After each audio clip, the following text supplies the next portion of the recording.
Clack of the Geek here, and as you can tell, Christmas has come early. There is a precedent for me doing Christmas-themed videos in May. Back in 2019, I did a video, like a podcast, on a Doctor Who Christmas special rumour. That aged like fine wine, didn't it? Anyway, today I am continuing the Inside No.9 retrospective look-back review thing. But here's where we get to a bit of a crossroad, because I've done Series 1 and 2, and then Series 3 happens, because that's how maths works. Series 3 happened, but it starts off with a Christmas special that was aired a couple of months before the rest of the series, and I do tend to treat this episode as part of Series 3, but it is also standalone enough. And also I wanted to talk about it more, and that episode is The Devil of Christmas.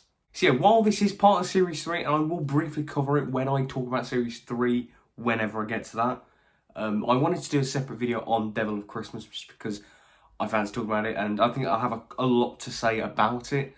So yeah, let's talk about it. So The Devil of Christmas, as I've just said, is the Christmas special that No.9 did. It's fairly standalone, and at the beginning of Series 3, and it's a very unique one as it's entirely shot on 1970s film equipment. It's essentially like a pastiche of old classic TV. The episode's like kind of plot is about the Krampus, Devil of Christmas myth, that kind of thing, and it's meant to ape the style of an old 70s TV horror movie kind of thing. As well as that, this was actually the first episode of No.9 that I watched. I can remember this was the first one. And you might be thinking, bloody hell, you were brave, weren't you? I purely watched it because I heard from another YouTuber who did Doctor Who videos as well. Like, as they were doing a video on No.9, and they mentioned this episode in like a list of their favourites. And this was, they were saying like, if you're, fans of Doctor Who, and if you want to get into the show, this is a good starting point because it's a Christmas special. And, obviously classic Doctor Who, if you're a fan of old TV, you will probably enjoy this one. So I watched it on the basis of it's a pastiche of old style TV filmmaking and all that kind of stuff. But knowing what the episode is properly about now, man, I was brave. Let's get into it. So the main plot of the episode is about this log cabin. The No.9 in the episode is a log cabin, and it's this family going on holiday to Germany for the weekend for like a skiing holiday, and the host of the place, Klaus, played by Shearsmith, tells the family all about the myth of Krampus, the Devil of Christmas, and what it does over the 3 days of what it is after seeing a very creepy painting. And then over the course of the episode, the events and misfortunes from that myth start happening to the family. However, the whole episode is framed as a sort of a director's commentary that you'd find on a DVD, bonus feature kind of thing, that kind of thing, where you've got Derek Jacobi here in this case, portraying the fictional director of this film, Dennis Fulcher, and he's doing sort of a commentary where he'll point things out, little continuity errors, and things that, little flubs, so examples like the actors in the film aren't technically eating the food at the dinner scenes, they're just like cutting all the food up, or the wine being incorrectly coloured, and continuity errors like a boom mic, or there's not enough stairs for actors. These little tidbits that we're very familiar with old 70s, 60s, that old style of filmmaking.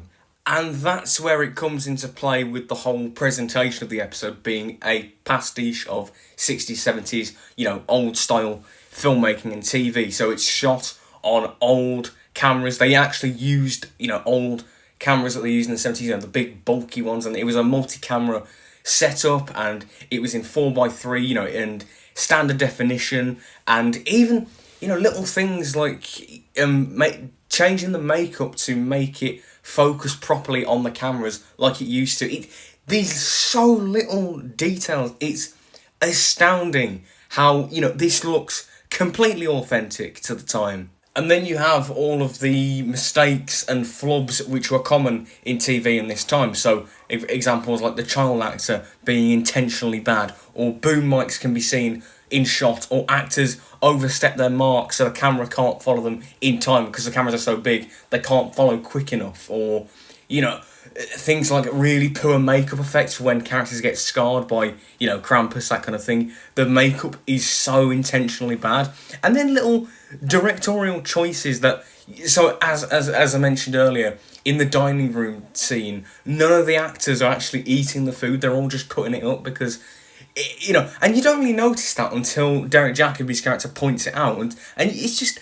These little details, every single thing was intentional, and it makes it an absolute treat for fans of old TV. The episode is directed by Graham Harper, and for any Doctor Who fans watching, that name will ring a bell because he's directed a few classic episodes and a few modern episodes. He's done the likes of the Rise of the Cyberman two-parter in the Tennant era, 42, The Stolen Earth and Journey's End, and he's also directed, in my opinion, two of the best directed classic episodes, The Caves of Androzani and Revelation of the Daleks, and his direction in those two classic Doctor Who stories was brilliant. It was very dynamic, the shots were very interesting, it was, it was well made, well put together, but not every director was Graham Harper back in these days, and it's so intentionally done, and the camera script was so drastically different to what you would normally do in a modern production. The effort that went into making this is off the charts, and it's absolutely incredible that they managed to pull this off and make it so convincing.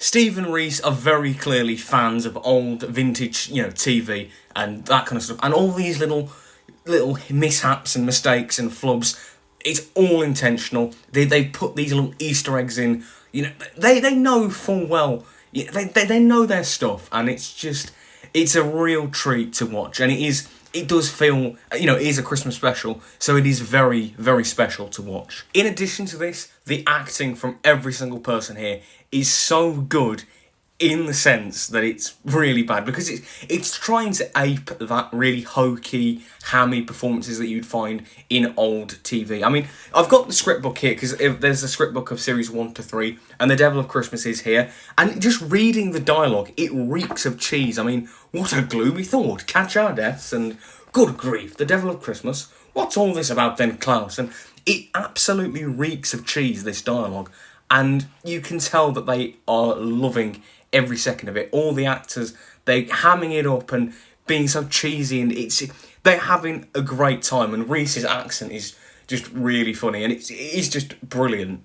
However, it's not too silly for number 9, as it's meant to be a horror film, and it's like kind of, about the Devil of Christmas, and it's not too silly for number 9. As well as that, with the presentation, because of how authentic it is, I'm slightly weirded out by it, because it feels like this shouldn't exist. There's a kind of uncanny valley logic that I have with this episode, where because of how authentic it is, where if I didn't know that this was number 9, I would just think this was some random thing from the 70s. But because I know Pemberton, Shearsmith and Jessica Raine, all these actors, because I know them from modern productions, in my mind, this shouldn't exist.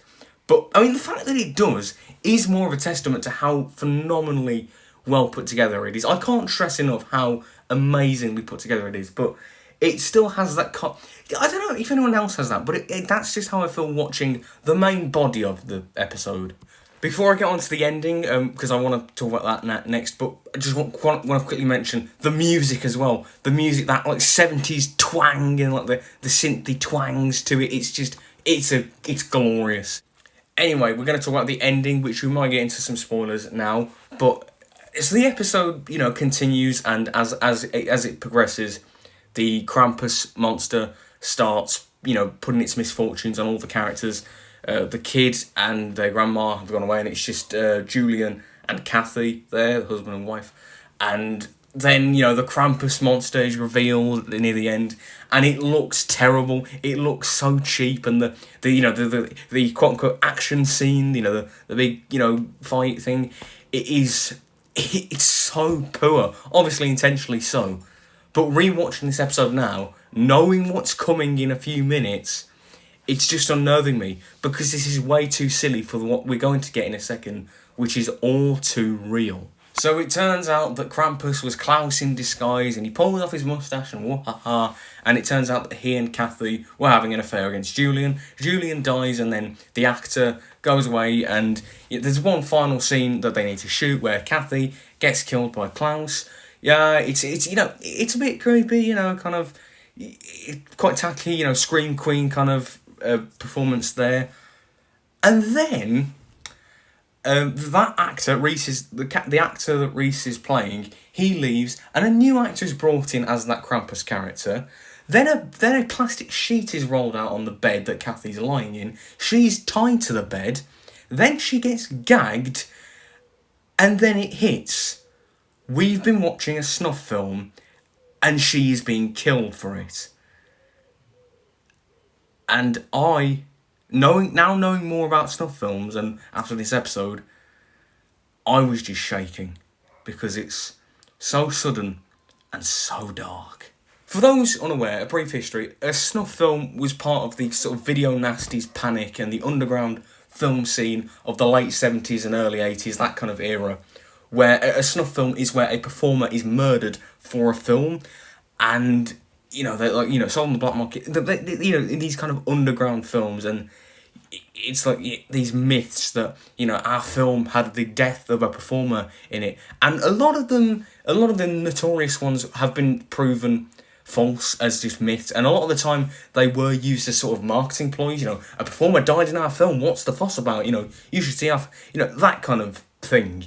Oh, not only is it revealed in these final moments that we've been watching a snuff film, but it's also revealed that Derek Jacobi's commentary is not just a director's commentary you'd find on a DVD, it's a police interview.